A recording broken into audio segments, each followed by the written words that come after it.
अध्यात्म विज्ञान कोई धर्म या संप्रदाय नहीं है, ये स्पिरिचुअल साइंस है जो कुदरत के कानून पर आधारित है। ये विज्ञान पूरे ब्रह्मांड के सभी रहस्यों को उजागर करता है और जीवन के सभी पहलुओं को समझने के लिए एक नई दृष्टि देता है।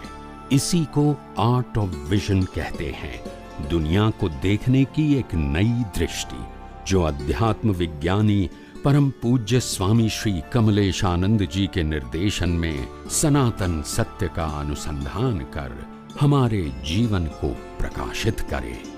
जय सच्चिदानंद। क्वेश्चन एवो छे के જ્યારે માણસ મૃત્યુ થાય ત્યારે કોઝલ બોડી, ડેવલપમેન્ટ અને આત્મા ત્રણ સાથે જાય છે, બરાબર છે?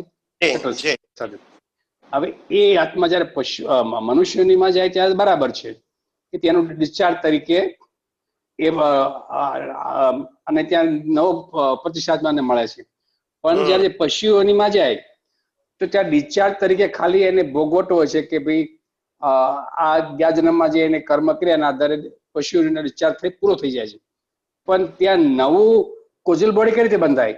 ત્યાં પ્રતિષ્ઠિત આત્મા સાયલેન્ટ હોય છે, તો કોઝલ બોડી કઈ રીતે બંધાય ને પછી પાછો એ મનુષ્યોનીમાં આવે તો એ કઈ રીતે કામ કરી શકે?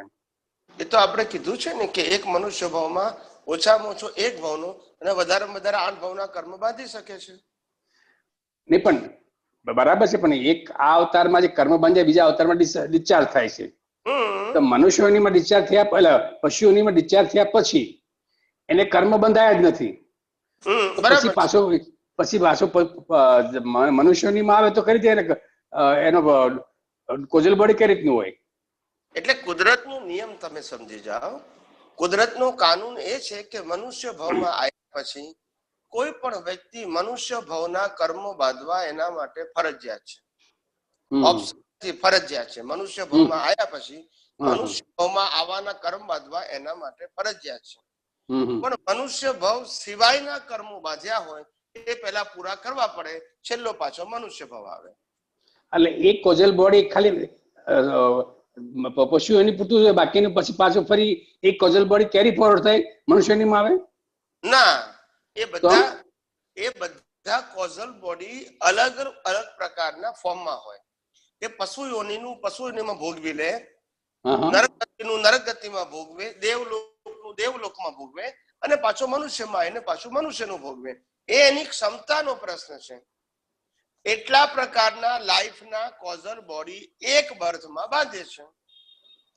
એટલે સપોઝ મનુષ્યનીમાંથી એક 8 ભાવના કોઝલ બોડી બને, 8 ભાવ સુધી એટલે 8 ભાવના બાંધે એટલે 8મો ભાવ એટલે કે છેલ્લો ભાવ ફરજિયાત મનુષ્યનો હોય. 7 ભાવ ગમે હોય મનુષ્ય સિવાયના, પણ 8મો તો મનુષ્યનો હોય. 5 ભાવના બાંધ્યા હોય તો 5મો ભાવ મનુષ્ય જ હોય. 3 ભાવના બાંધ્યા હોય તો ત્રીજો મનુષ્યનો જ હોય. એટલે કોઝલ બોડી આ રીતે અલગ અલગ અવતારમાં અલગ અલગ બોડી હોઈ શકે એક સાથે? હા, એક જ સાથે, બરાબર છે. એટલા નહીતર પછી ગતિ થાય તો પછી પાછો કેમ નો આવે? હા, એટલે ત્યાં તો પ્રતિષ્ઠાત્મા હોય નહીં, ખાલી ડિસ્ચાર્જ હોય, કોઝલ બોડી બનતું નથી, પાછું ફરી વાર આવે તો કે ત્યાં એટલે આપણે આ સિદ્ધાંત કીધો તો એનું કારણ જ છે ને કે મનુષ્યમાં કોઈ પણ મનુષ્ય ઓછામાં ઓછો એક ભાવનો બાંધે તો નેક્સ્ટ ભાવ મનુષ્ય હોય, અને વધારેમાં વધારે 8 ભાવના બાંધે તો 8મો ભાવ મનુષ્યનો હોય.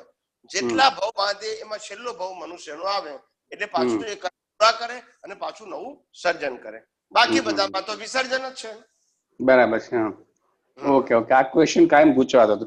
બીજો ક્વેશ્ચન, સ્વામી ગીતાનો અધ્યાય છે 18મો, એના શ્લોક છે 60મો શ્લોક. એમાં કે છે કૃષ્ણ ભગવાન, હે કૌંતેય, અત્યારે તું મોહને વશ થઈ મારી આજ્ઞા મુજબ કર્મ કરવા ઈચ્છતો નથી, પરંતુ મારા પોતાના સ્વભાવથી પ્રેરાઈને તારા પોતાના સ્વભાવથી પ્રેરાઈને તારે પ્રાયણે તેમ કરવું પડશે.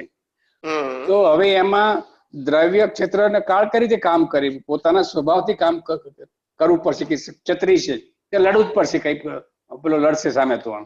એટલે આ બધું ઉદય કર્મમાં આવે, કુદરતી રચનામાં જ આવે. બધું આ બધું વાણી વર્તન બધું કુદરતી રચનામાં જ આવે. આમાં કઈ પુરુષાર્થ જેવું છે નહીં, બધું પરિણામના સ્ટેજીસ છે બધા.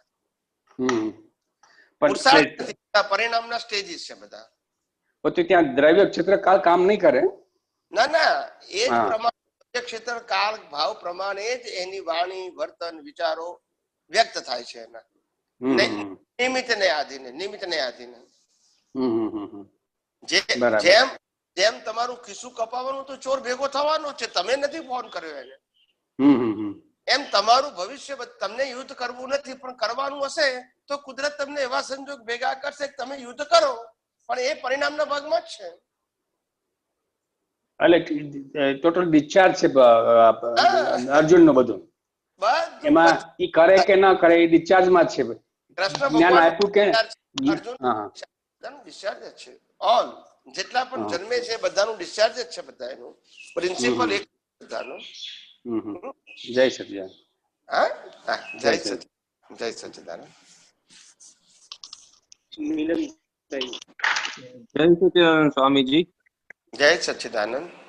હા સ્વામીજી, આપણે આ શાસ્ત્રોમાં છે કે સમુદ્ર મંથન પછી જે અમૃત નીકળ્યું એ દેવોને પીવડાવવામાં આવે છે ને એ લોકો પછી અમર થઈ જાય છે.